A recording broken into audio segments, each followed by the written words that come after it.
Police responded here after a woman called 911 to report she was hit by a cop who didn't stop. A caller, and I have a call holding stating that a unit hit her vehicle at 10 and 5-6 and he's dead. What's up, world? Welcome back to my channel. But I'm not black though. And we're picking off from where we left off from. Part 2 of Who is Officer Guzman?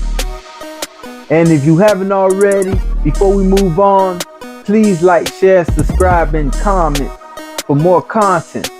Let's go. Miami, though. Right, Miami, Florida. No, so I know Miami-Dade that, County. Right, Miami-Dade County, United States of America. Exactly. Right.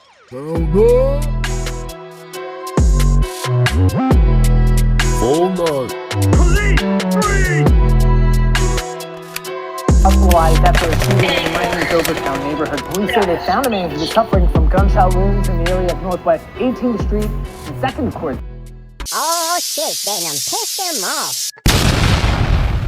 All eyes on me.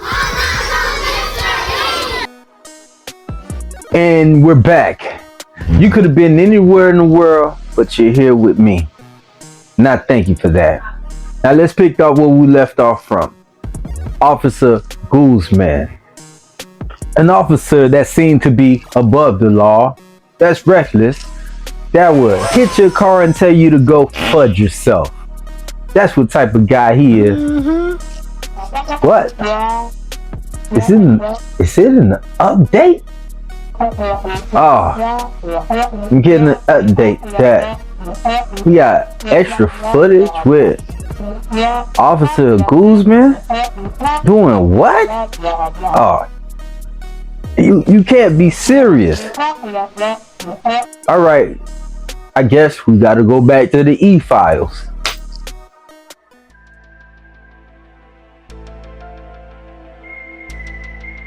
Welcome to the E-file, where reality is stranger than fiction. In today's case of unusual events, viewers, I ask you this question. In a time of distress, who would you call? A father, a mother, a loved one, or even a friend? But in certain situations, the first choice is to call 911. Well, in these situations, the cry for help turned into a deadly encounter.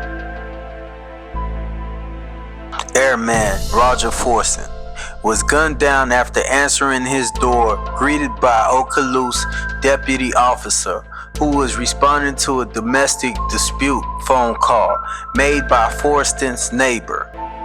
Mother of two, Sonia Messi, was gunned down in her home by Illinois deputy officer after calling 911 in distress that someone is making an attempt to break in her house. Sad and unfortunate situation. My condolences goes out to their family, friends, and community because it affects us all. In this case, we bring in Samuel Scott, a Miami resident, a hard-working man. But at this time, he was in distress. He made the decision to call 911. In distress, in need. You won't believe what happened next. I'm telling you guys got bombed out. I'm telling you guys got bombed out. An arrest caught on video. Put your hands behind your back. Raising questions I'm telling you guys got bombed out. about what officers did on and off camera. And that video, exclusively obtained by NBC6 investigators, shows the moment that a man is arrested by Miami police in the summer of 2018. The criminal case against him was dropped, but the officer's actions revealed violations of the department's body camera policy. Here's NBC6 investigator Roland Shepard with the story. This feels like deja vu in a way, but violation of body cam footage seems all too familiar. 3 officers wore body cameras during the arrest, but some turned them off or never hit the record button at all. And I wonder, who may these officers be? Oh, Roland Martin can answer that for us? Go officers Jonathan Guzman, Michael Bloom, Brandon Williams, Miguel Hernandez, and Randy Carriel. You're mad as well. And we found more cases like this one. Body cam video shows Samuel Scott being handcuffed, questioned, and taken into custody. This is real messed up. Audience, I know you're as much as confused as I am. So I decided to bring in Mr. Samuel Scott's junior lawyer, Pierre, on his expertise and to see what he think about the situation. Mr. Pierre? It's like there was an ambitious cop who essentially just wanted to pin the crime on someone. The only person that they had was a generic individual in Miami, and in this particular neighborhood, which is predominantly black. Scott says he called Miami police after a man stole his car. I was literally right here. But when officers showed up, he became the suspect.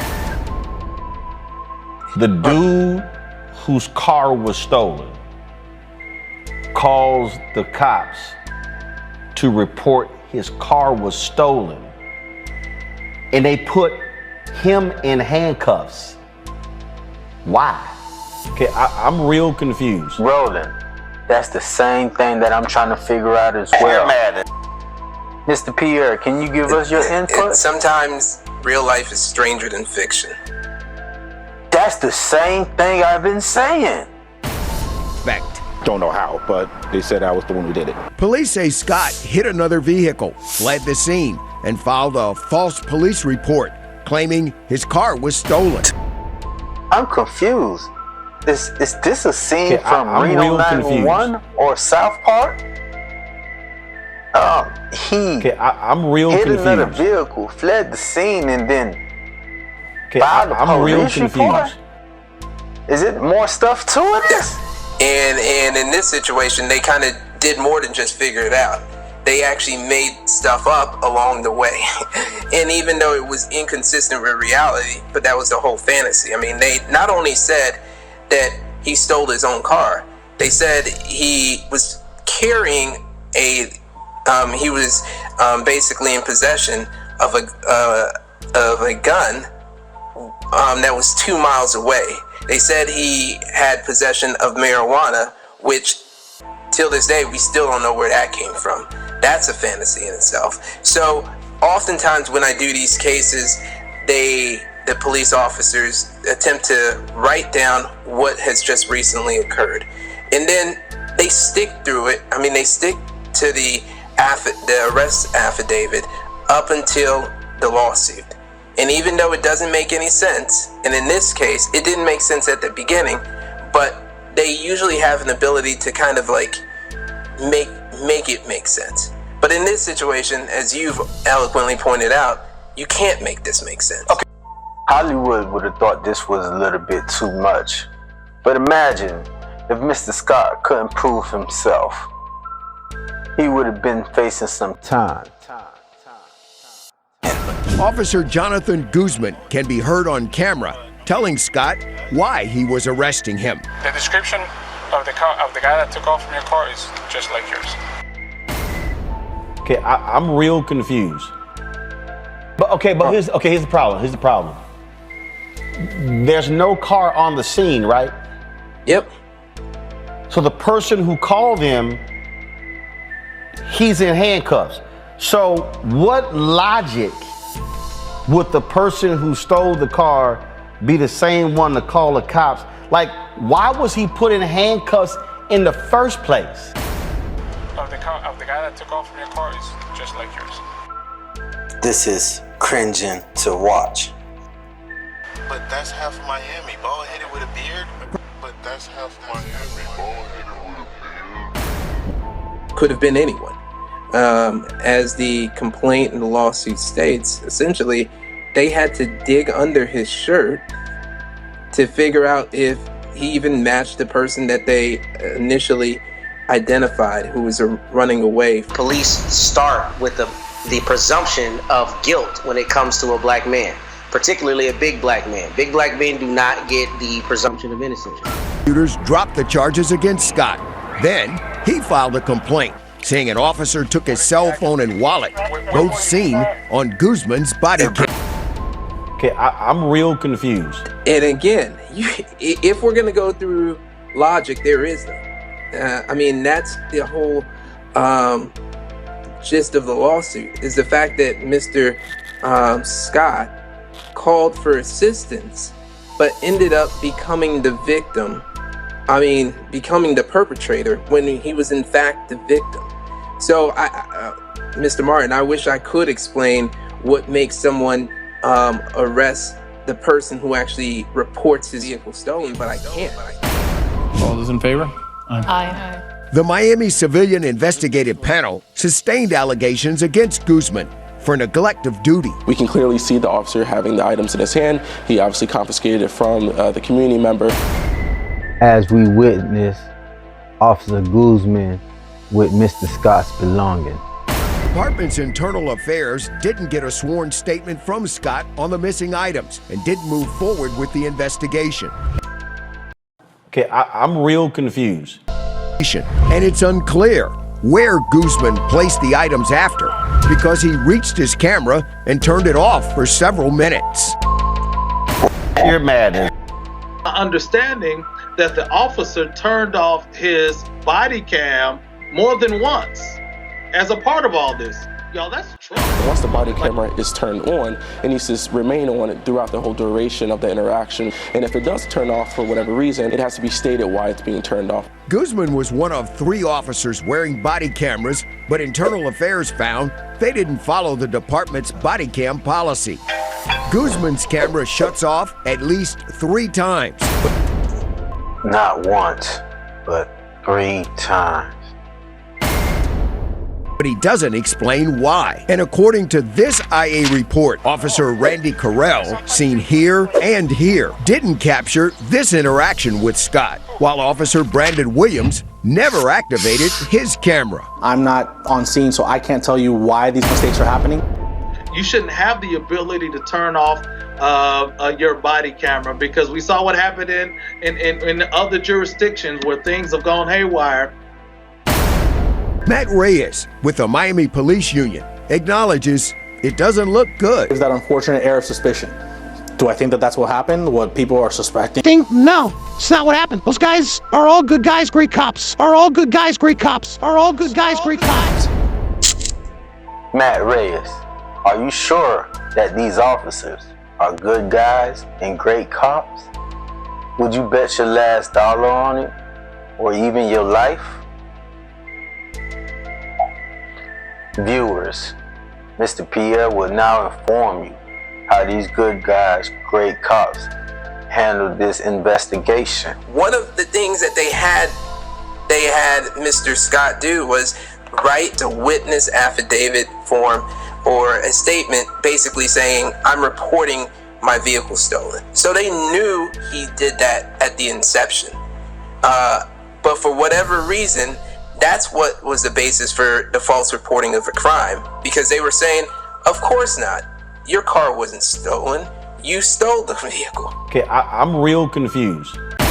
PC6 investigators found they are among nearly 60 officers who have been disciplined for violating the body cam policy in the past 2 years. This is a serious offense. Imagine if there was no body cam footage. An innocent man could have been facing jail time. Now think about it.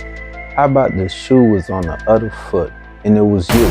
We have progressive discipline. In the Miami Police Chief George Kalina says his department tracks body cam violations through IA investigations and random monthly audits. If you continue to violate policy, you're going to be disciplined. So it can work up to a person losing their job. Oh, absolutely. Absolutely. But records show most officers, including the 3 in Scott's case, received formal counseling. Even some officers with more than 1 body cam violation. Basically, a slap on the wrist. A lot of these violations are very minor. Samuel Scott believes officers should face tougher penalties, considering how important video can be. The only thing that we actually literally had to actually defend ourselves or to actually show that, hey, this officer's not telling the truth is the video cameras. So what good is it if they can turn it off themselves? Well said, Mr. Scott.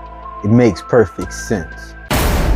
Officer Guzman is currently on paid administrative leave for an unrelated incident. Willard Shepard, NBC6 News. One thing the news footage forgot to mention, that Officer Guzman was actually in pursuit of the stolen vehicle, which crashed 2 miles away, and the suspect fled on foot and got away. In the description that Officer Guzman gave, that the suspect was at least around 6 foot to 6'2", with a golf shirt on. Mr. Scott is 5'10", 5'11", and had a shirt on, but I guess that's why he was sweating. A few minutes later, Officer Guzman is pulling up to the scene where Mr. Scott is detained 2 miles away. But now, to wonder, to question yourself, how did Mr. Scott make it in that time where, from the actual scene of the crime? Lee, what's your thoughts on the matter? You know, the man called the police because his car was stolen, and you arrest him and impede on his civil rights for doing the thing he called them about. I mean, it's just, you know, it makes you laugh, but it's sad at the same time. This is one of the things that sort of perplexes me that happens with these cops all the time. They come on a scene, they see a black person, they immediately slap cuffs on them to sort of detain them, and then it's like, well, we'll figure everything out later. Gentlemen, is there any logic to this arrest? Speak your mind. And if we're gonna go through logic, there is none. I mean, that's the whole gist of the lawsuit, is the fact that Mr. Scott called for assistance, but ended up becoming the victim. I mean, becoming the perpetrator when he was in fact the victim. And that's the only reason this would make any sense, because it is wholly illogical that you would call the police and report your vehicle stolen, and then the police make contact with you and they take you into custody for the theft of your vehicle. It makes no sense. You know, common sense isn't so common all the time, right? Basically, there's no logic. Martin, I'm sure you can agree with me that this must be exhausting for Mr. Scott. Hello. And now they do this. We get caught in the criminal justice system. Got to hire a cop. Got to hire a lawyer. Got to go through all this sort of stuff. The stress and the drama, all those different things that go along with that. That's what black people have to deal with in a system when they see someone black. Mr. Martin, I can agree with that. Matt, is there anything you want to let the viewers know? But thankfully for Mr. Scott, he's got an attorney as skilled as Mr. Pierre. He and I are in a group called the Civil Rights Collective, and he's a fantastic attorney, so I'm sure this will turn out the way it should. Lee, what's your thought of what should be done? They need to begin to right some wrongs, not just in this case. I pray that, you know, that he gets what is due for him, but also that y'all continue and see what y'all can do to fix some of these laws that are just bad, you know, that impede on people's civil rights. Sheer madness. Sheer madness. And this will conclude our episode of the E-Files. Thank you for Roland, Mr. Pierre, Matt, and Lee for assisting me on this quest, because I couldn't do it alone.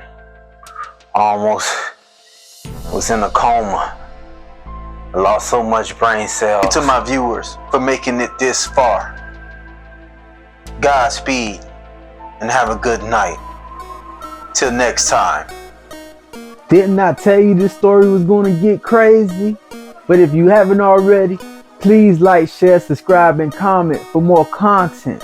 You guys can also go check out the original interview with Roland Martin and Mr. Scott's lawyer, Mr. Pierre, and see the whole breakdown because, yeah, it's crazy and it only get crazier. So stay tuned.